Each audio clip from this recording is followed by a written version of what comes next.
দর্শক, অর্থবিল প্রসঙ্গে আরও জানাতে বার্তা কক্ষ থেকে যুক্ত হচ্ছেন সহকর্মী মাঝার মাহবুব।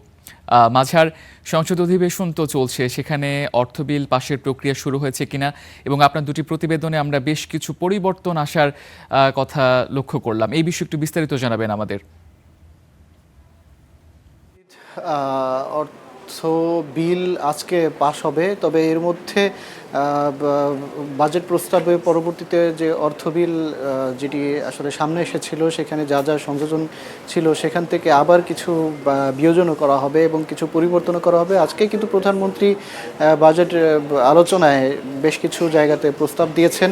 সেখানে সবচেয়ে বেশি আলোচনায় যেটা হয়েছে যে 4 লাখ টাকা করমুক্ত আয়সীমা করার প্রস্তাব দিয়েছেন অর্থমন্ত্রী, যেটা অন্তর্বর্তী সরকার 3,75,00,000 নির্ধারণ করে গিয়েছিল। অপরদিকে বেসরকারি বিশ্ববিদ্যালয়ে যে তাদের যে আয়ের উপর কর হার সেটি 5% করার জন্য প্রস্তাব দিয়েছেন প্রধানমন্ত্রী।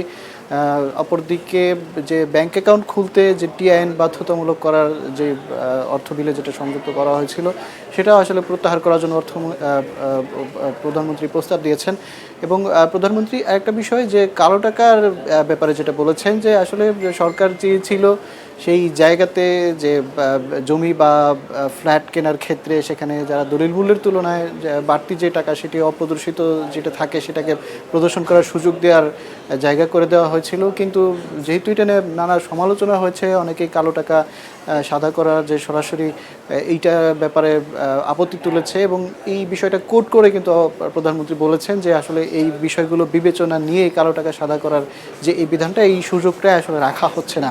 অপরদিকে স্থানীয় পর্যায়ে এলইডি বাল্ব তৈরি, সেখানে কাঁচামাল আমদানিতে, এরপরে আরও বেশ কিছু ইলেকট্রিক পণ্যের জায়গাতে কাঁচামাল আমদানিতে সেখানে শুল্ক কমানোর এবং রেগুলেটরি শুল্ক কমানোর এবং প্রত্যাহার করারও প্রস্তাব দিয়েছেন প্রধানমন্ত্রী।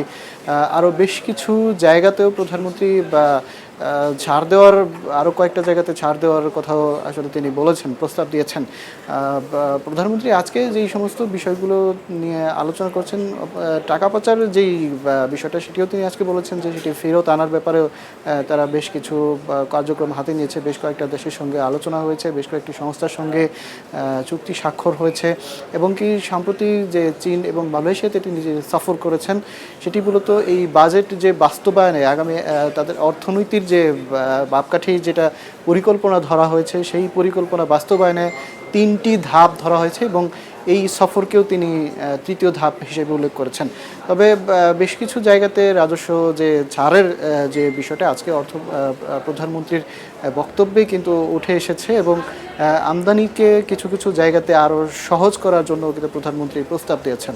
তামজিদ, অর্থবিল পাশের পরে আরও বিস্তারিত আপনার মাধ্যমে জানতে পারবো। আপনাকে অসংখ্য ধন্যবাদ মাঝার।